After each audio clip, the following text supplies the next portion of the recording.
Let's go to Nebraska right now. Fact or fiction, Nebraska did the right thing, keeping Scott Frost for one more season. Last week on the show, we were trying to fire him off. This week, now we know he is staying back. A lot of the offensive coaches have been let go.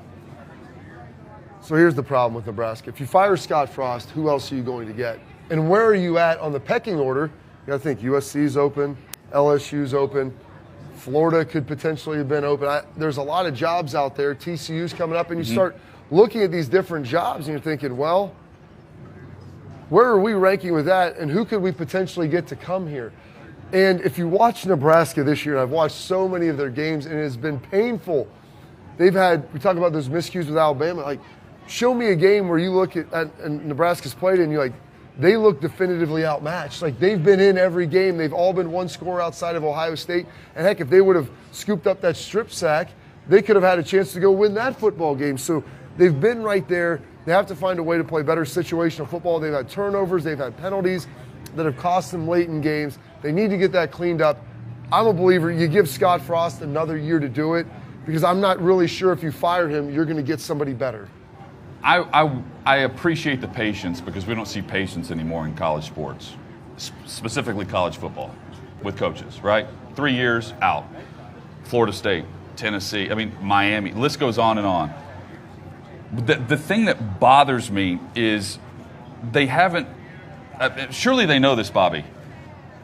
Adrian Martinez is not the guy, right? If he's in the game is not going your way if it's close. And it's like Alabama with the penalties this year. I can't figure out why they continue to, and it's because they don't have anybody else. But the reason for optimism is right here at Neyland Stadium, because they have one quarterback in the transfer portal from Hendon Hooker here from Virginia Tech. And look at what they're doing offensively. Give Scott Frost the quarterback in the transfer portal and let him go. I understand he's stuck with the wrong guy. To me, that's their biggest issue. Figure out the quarterback position and allow your former quarterback to fix it. And it's very rare that the coach is told, get rid of your staff or you're gone too, and he doesn't stick by his staff. That tells you he knew the ultimatum was real. Well, he knew it was real. He's an alum there. Yeah. And he took a pay cut. No doubt. $1 million. But think about what you never see that anymore, right? Well, it's because he's an alum. You know how hard it is? I know. When that's your school to come back. You were the conquering hero. He was Caesar returning to Rome, coming back to solve all the problems. We forget he was the hottest hire at the time. He could have had all these jobs we're talking about, LSU, USC. Could have had Florida. It was Florida and Nebraska that he was choosing. Those are the jobs. Like, he could have taken it, and he chose his alma mater, and so they were grateful. He's come back, and the one thing we forget, and I'll never forget his line, it was essentially like, we're good at quarterback, but it was something along those lines. Joe Burrow wanted to go to Nebraska. Like, his family had ties there. They chose Adrian Martinez. And it's like, you maybe picked the wrong horse in this situation. And I wouldn't say maybe. I think it's obvious that you did. Yeah. They've got to find a way to get it done. He's got to make some adjustments. And I respect this with Scott Frost, the loyalty. He brought his entire staff from Central Florida. Yes.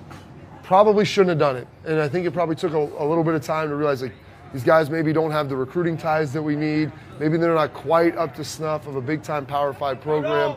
And he took a pay cut. He wanted to stay. I think he wants to get this figured out, because when you get your dream job, you marry your dream girl, like, what else are you supposed to do? Where do you go from here? Everything else is going to be a letdown. And so I think he wants to make this work at all costs. Without patience, you get burned. We've seen time and time again. I like the fact that Nebraska's keeping him. I also like the fact that he's agreed to make some changes, right? Both sides came to that. Give him a chance to get it right.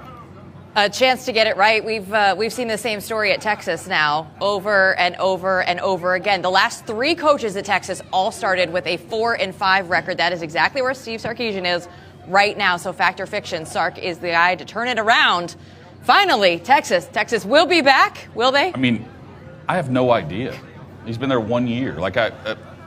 It's too early to draw a conclusion, and they're moving to the SEC. Is that good or bad, though? I think it's great for the SEC. Does it drop expectations for Texas? No. Look at if you compete against Nick Saban, it's terrible, right? So I need all of those answers to draw a conclusion on Sark.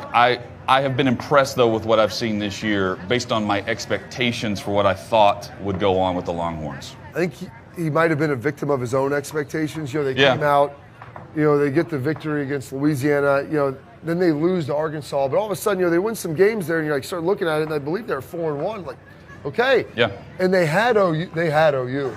That's probably the thing that hurts the most. Yep. Is if you win that game, that might be an inflection point for your season to where instead of being 4-5, maybe you're 7-2. Who knows? 6-3 could have been a much different scenario. They don't win that game. I always think we're just so quick to jump the gun. It's because we want it to be true. Like every year, Texas is back. Texas is back. And then all of a sudden they kind of hit this stretch after OU and they kind of peter out a little bit. Hopefully Sark turns it around, but this year, it's been kind of concerning what I've seen. I haven't seen a team that I feel like has played significantly better than the team did last year. Jill, are they getting Arch Manning? That's the answer. If Texas lands Arch Manning, yes, that's what it comes down to here, and they've missed on the quarterback position. There are a lot of schools waiting for that answer, Hutton. They're in the mix, a lot of though. schools. Texas is squarely in the mix. I thought now. Lane Kiffin was getting him at LSU. Maybe. In the double switch. The double switch. Maybe. Kiffin needs to stay at Ole Miss. It could be Kiffin there. That's a wrap on this week's Farmfolio Fact or Fiction. To learn more about farmland ownership, contact Farmfolio at farmfolio.net/Clay or call 833-FARM-LOT. Once again, Paxton Elrod. She's living her best life right now. Paxton, I know this is your alma mater. Let us know what you have going on right now. Down the boat dock a little bit, and I have stumbled upon some of my people, some Vol fans. We got Pete, Christian, Miranda, and Champ, most importantly. How you guys doing? We're doing good. Yeah? How long have y'all been pulling your boat up, tailgating, and enjoying games in Neyland Stadium? I believe this is the 4th year we've done it, and we haven't missed a game, and we've been doing it for 5 years, but because of COVID last year we couldn't do it. So we haven't missed a game in 4 years when we could be down here. So okay, so ride or die Vol fans. Absolutely. Yes, 100%. Go Vols all the way. Okay, I love that. Love the energy down here. So, to people that don't know, who've never been to Neyland Stadium, never been to UT, which I don't associate with people like that, but what is so special about tailgating at Tennessee? it's just, especially this kind of tailgating on the river. There's unique to Tennessee.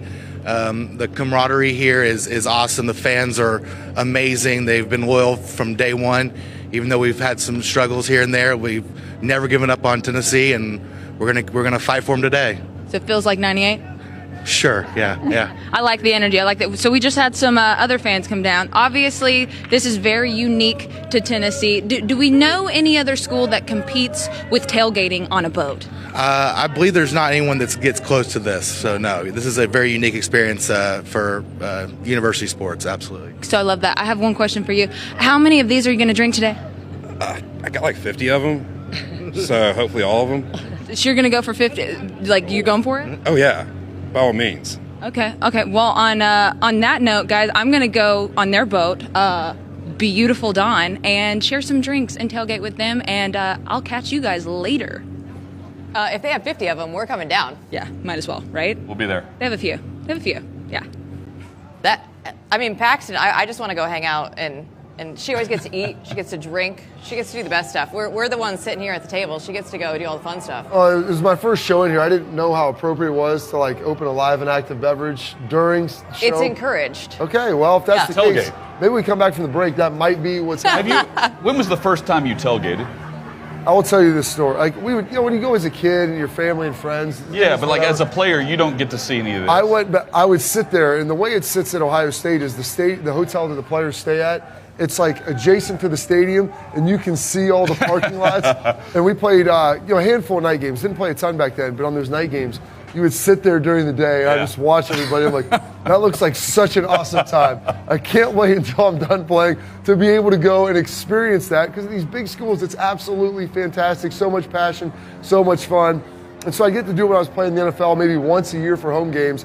And then my first year out, I was down there for a noon kick. Yeah. I was down there at 8 o'clock, 7:30, ready to go, ramping that thing all the way through the day. And I did that for about 3 or 4 years. Kids started getting older, and I realized Sundays were a lot more difficult to deal with through a whole day of tailgating. So I'm like, you know what, it might be time to kind of ratchet it back and pick your spots a little more. That's true.